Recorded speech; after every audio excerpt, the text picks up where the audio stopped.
Yo, what's up guys, Yooo here. So, making a video about social media and girls. Those two kind of go together, but I thought I'd just make a video about these two topics. And I have a scratched cornea on my left eye. I wear contacts, so something must have happened and it hurts a lot. But I'm still going to try to make a video about it because I have nothing else better to do. I woke up, I was sleeping for like 3 hours I think. And, I mean, the only thing that affects it is light. So, I have to have light to make a video, obviously, so I have to do that, and yeah, I mean, it kind of hurts, but it's not that bad. So, basically, let's start off with social media. So, I have a Twitter, and, you know, Twitter's fun, but just gonna dive in. So, a lot of people and myself, so I'm gonna speak for myself real fast. I try, like before, when I wasn't really using Twitter, around like 400 followers and 300 people I followed, and just around that time, I kind of just tweeted things that I wanted to tweet. And so then now it comes down to if I'm gonna get a lot of favorites or retweets, or if a certain person's gonna see it, or it's just, how am I gonna look cool in the end? And it's so annoying because I have to live up to a certain expectation, thinking, oh, if I don't get a certain amount of retweets or favorites, then I'm not considered cool or something like that. And it's so annoying because it's sad because I'm at Thanksgiving. I remember I pulled out my phone. I think we were just hanging out or something. And I go on Twitter and I'm thinking of something to tweet. Or I'm looking at other people thinking, oh well, look at them, they're tweeting. They must be not doing anything with their family and stuff. And it's just something, it gets really annoying because there's other things that I could be doing right there. There's obviously hanging out with my family, which I did, but just for that certain part of the day on Thanksgiving, I didn't do that. And I'm a hypocrite sometimes and I gotta call myself out there. But also, it's just, I don't know, it gets really annoying because you're with your family, especially on Thanksgiving. I'm with my family and just my brothers, cousins were pulling out their phones, and like, you should definitely just put those things away and spend time with your family. And that's just an easy way of going to your other world and not wanting to be in this world and experiencing what's going on. Like, if there's awkwardness, that's when you pull out your phone, or if you have nothing to do, or blah blah blah. So I just want to say that, and it's been really different because I remember when I was a kid. Obviously, it was a lot different when I was a kid because, one, we didn't have those phones, we didn't have technology and stuff. But then two, we wanted to do so many more things. Like, we wanted to play football, basketball. We wanted to do some weird games in the house, and for the most part, sports-wise, we still want to play sports, but we don't want to play just like with Nerf guns or like Wii Sports and all these goofy games with the cousins and just our whole family in general on Thanksgiving. So then we revert back to our phones and stuff. So it's just kind of sad. But for the most part, usually don't do that with my family personally, which is really cool, I think. But you can only speak for your family. So that's all I'm going to speak right now. I'm not going to say, oh, you have to do this and that with your family, because it's on you if you want to do that or not. But I just want to say it's kind of sad how we have to be doing that on Thanksgiving, especially with like social media and stuff. So just thought I'd say that. And also with girls, so I've never had a girlfriend. That's really interesting because I really want one. But the things I want to do in college especially, but just also after college, there's this thing. The major is called intercultural leadership, and basically what it means is being a missionary.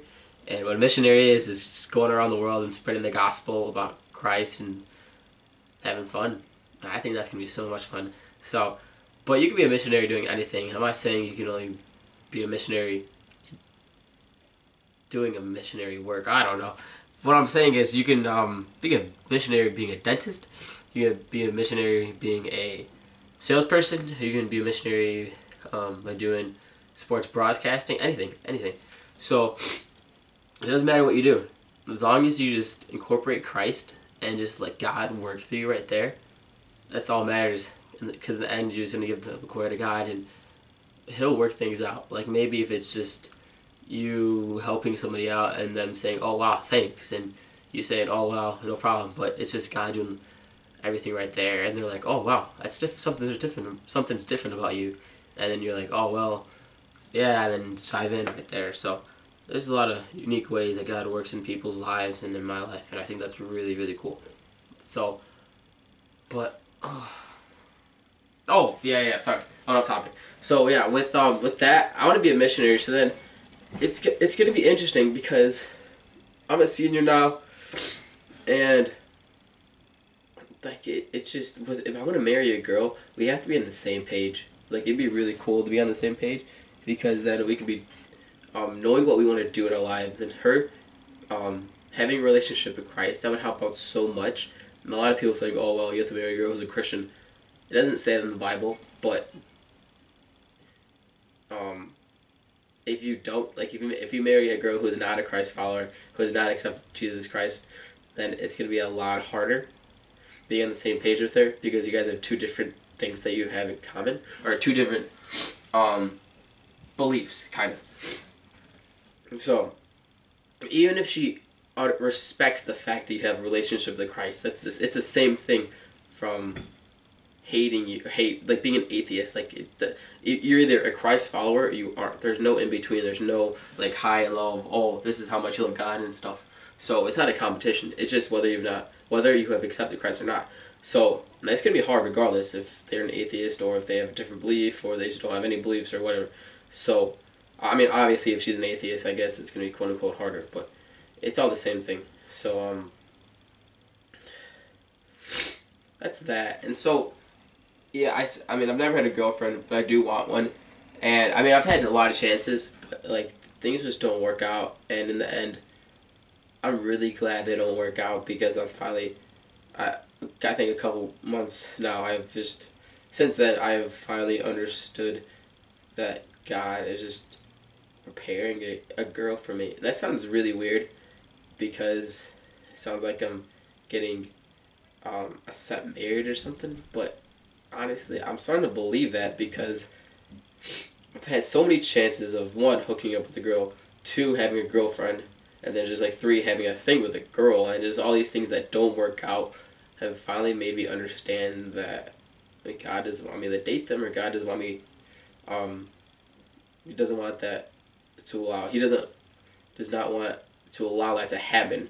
And in the beginning, I'm like, oh well, God, if you're out there, let's see you stop this. Let's see you not prevent this from happening. And every single time it happens, besides twice of my junior year where I made mistakes, and they have actually happened.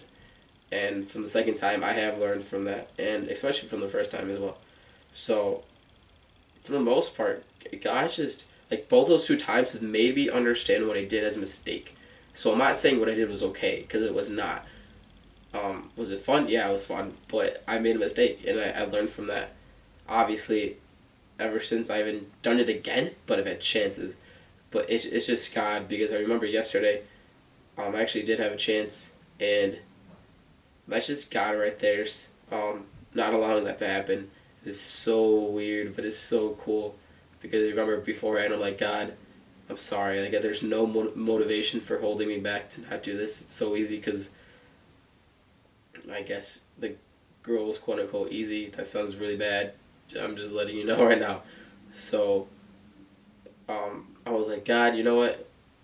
Don't allow this to happen, please, because I know you have better plans for me. And there's a girl out there who would want to date me, and just who would be a lot more better for me. I'm not saying the girl that I was gonna hang out with or whatever is not a good girl at all. Like, she's a really cool girl, but we just don't have things in common for us to eventually go out and whatever. So that's one part of me, but another part of me was saying like, oh yeah, let's bang this girl, blah blah blah. So eventually we ended up not hanging out, and just God, He amazes me, man. It's crazy how those things happen, but I just thought I'd share that. So this is my Saturday night. It is 5:27. So hope you guys enjoyed this video. Have some fun tonight, but stay safe, and remember if you're a senior that these are the last couple of months that you're having with your friends, and it's crazy because once we get to graduation, so when everybody cries and stuff, and I'll probably be crying or something, but it's gonna be really sad. So just live it up in a positive way. But if you want to do negative things, then that's on you, I guess. But have some fun, and if you have any questions just about God or just about having a relationship with God or just anything around those lines, let me know, please, because not a lot of people do that. And I'd really appreciate that because I think it's so cool if somebody's going to take the time to talk to me about that. So thank you guys once again and have a great day. Gracias. Adios, amigos.